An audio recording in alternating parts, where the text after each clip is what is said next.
The focus of our organization is a 10,000-acre peninsula, which is on the west bank of New Orleans, and it's essentially formed fairly equally by Lower Coast Algiers and the English Turn community of Orleans Parish, and the other half of the peninsula is the upper part of Plaquemines Parish, which is essentially the Belle Chase community.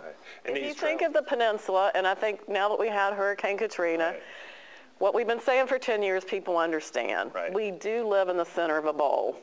So if you consider, and I'll move that so you can see, right, if you consider this is the peninsula bowl that's formed by Orleans and Plaquemines Parish, we all know now that the water flows inward from the river. Right. So part of the area that we're really trying to preserve is the middle of that area in the peninsula.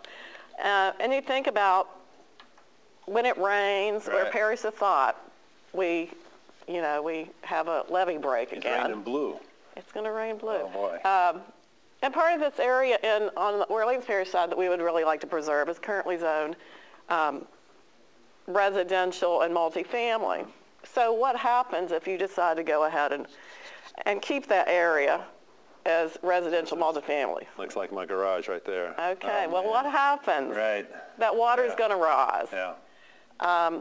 And if we're really going to do what New Orleans has been saying since 1970 is preserve the last stands of bottomland hardwoods and Lower Coast Algiers, well, what we're saying is it should be promoted and preserved as part of the Woodlands Surround Park expansion of a greenway corridor and restore that forest that's there.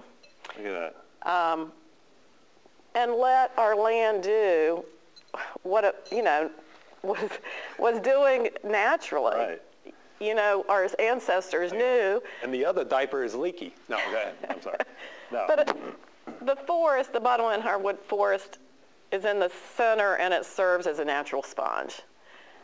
And so we should let land do what it does.